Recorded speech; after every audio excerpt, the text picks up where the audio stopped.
클라우드 메타버스 이커머스, 안전하게 성장을 하면서 배당까지 주는 그런 종목 중에서 5년간 무려 134% 정도 상승을 했거든요.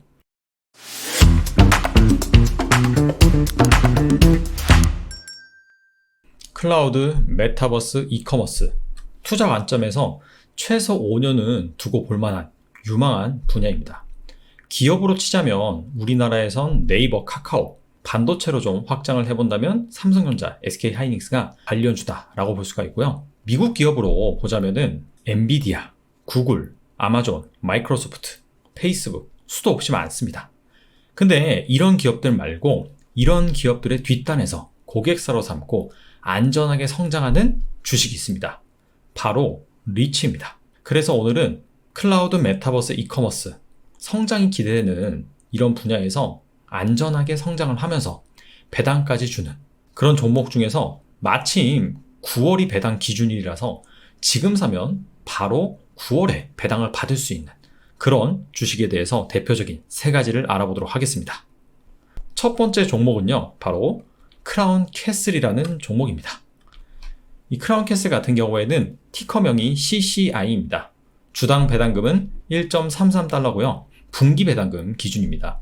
그리고 배당 수익률이 2.69%라고 나와 있는데 이거는 연간 배당금을 기준으로 계산한 배당 수익률입니다. 5년간 연평균 배당금 성장률은 8%가 넘고요. 무려 7년간 매년 배당금을 늘렸습니다. 배당락일은 9월 14일. 배당금을 받기 위해서는 배당락일 최소 3영업일 전에 매수를 하셔야 됩니다. 그리고 배당 지급일은 9월 30일입니다. 크라운 캐슬 같은 경우에는 인프라 리츠입니다. 인프라라고 한다면 뭐 철도 아니면 전선 그런 것들을 떠올릴 수가 있는데 미국의 인프라 리츠는 통신시설을 보유한 리츠다라고 보시면 됩니다. 크라운 캐슬 같은 경우에는 미국 전역에 통신시설을 보유하고 있는데 4만 개 이상의 기지국 그리고 8만 개 이상의 스몰셀, 소형 기지국이죠. 이것을 보유하고 있고 8만 루트마일의 광섬유도 보유하고 있습니다. 그래서 이런 것들을 주로 통신사나 방송사에 임대를 해주고 있죠. 우리가 과거에는 스마트폰으로 문자를 주고받았고 시간이 지나면서 음악을 듣고 그 다음에 사진을 SNS에 업로드를 하고 최근에는 동영상을 보죠. 제가 방금 말씀드린 이 모바일 컨텐츠의 진화 과정 중에서 필연적으로 발전하는 개념이 있습니다. 바로 데이터 트래픽이죠. 최근에 대두되고 있는 메타버스, VR셋을 착용을 하고 컨텐츠를 시청을 합니다. 근데 이거는 당연히 일반적으로 우리가 보는 동영상에 비해서 훨씬 더 많은 데이터 트래픽을 사용할 것으로 예상이 되고 있습니다. 자, 그렇다면 당연히 통신시설에 대한 투자가 선행이 될 수밖에 없겠죠. 실제로 미국에서 지난 10년간 데이터 트래픽이 무려 108배나 증가를 했고요. 셀타워, 즉 기지국 시설 같은 경우에도 15만 개에서 41만 7천 개까지 약 3배가량 증가를 했습니다. 그런 것들을 감안한다면 이 크라운 캐슬의 업황 역시 앞으로도 긍정적이다 라고 볼 수가 있습니다. 크라운 캐슬은 5년간 주가가 108% 정도 상승을 했고요. 보시다시피 매년 배당금을 성장시킴에도 주가가 더 많이 오르다 보니까 배당 수익률은 조금 낮아지는 그런 추세입니다. 크라운 캐슬과 같이 볼만한 리츠가 있는데요. 바로 아메리칸 타워, 티커명은 AMT입니다. 아메리칸 타워는 크라운 캐슬보다 시가총액이 더 큰 종목입니다. 그리고 크라운 캐슬은 미국의 통신시설을 보유하고 있지만 아메리칸 타워는 미국을 포함해서 글로벌 지역의 통신시설을 보유하고 있습니다. 그래서 아메리칸 타워도 같이 보면 좋다라고 말씀을 드리고요. 두 번째 종목은요, 디지털 리얼티입니다. 디지털 리얼티의 티커명은 DLR입니다. 주당 배당금은 분기 기준으로 1.16달러고요. 연간 배당 수익률은 2.79%입니다. 5년간 연평균 배당금 성장률은 6%가 조금 넘고요. 배당 성장 횟수가 괄목할 만합니다. 무려 16년 이상 배당금을 증가시켰습니다. 자, 그만큼 업력을 인정받았다라고 볼 수가 있고요. 배당락일은 앞서서 살펴본 크라운 캐슬과 똑같습니다. 배당 지급일도 마찬가지입니다. 디지털 리얼티는 이 디지털에서 알 수 있듯이 데이터 센터를 임대를 해주는 리츠입니다. 전 세계 47개 도시에 291개에 달하는 데이터 센터를 보유하고 있어요. 여기 아메리카 대륙에도 데이터 센터를 보유하고 있고 유럽, 심지어 아시아까지. 그리고 아마 스마트폰으로 보시는 분들은 잘 안 보이실 텐데 PC로 보시는 분들은 자세히 보시면 여기 서울에도 이 디지털 리얼티가 데이터 센터를 보유하고 있습니다. 2020년 6월 이때 우리나라에 진출을 해서 현재 데이터 센터 하나를 지었고 이제 2개째 짓고 있습니다. 아직까지 고객사는 누군지 잘 몰라요. 하지만 이렇게 데이터 센터를 확대를 하다 보면은 분명히 우리나라 IT 기업을 대상으로 데이터 센터를 임대를 하겠죠. 디지털 리얼티의 주요 고객사는 IT 기업, 금융 기업, 클라우드 서비스 기업 등 다양합니다. 대표적으로 페이스북, 오라클, 버라이즌, AT&T 이런 통신사들도 있고요. 아마존 AWS, 구글 클라우드 등 이 클라우드 서비스를 제공하는 기업들을 대상으로 데이터 센터를 임대를 하고 있습니다. 주가는 최근 5년간 67% 정도 상승을 했고요. 자, 보시다시피 배당금이 16년 동안 매년 성장을 했는데 같은 기간 주가는 더 많이 오르다 보니까 배당 수익률이 과거보다는 좀 낮아졌습니다. 자, 그럼에도 불구하고 3%에 가까운 배당 수익률을 주고 있다라고 볼 수가 있고요. 앞서서 살펴본 크라운캐슬과 비슷합니다.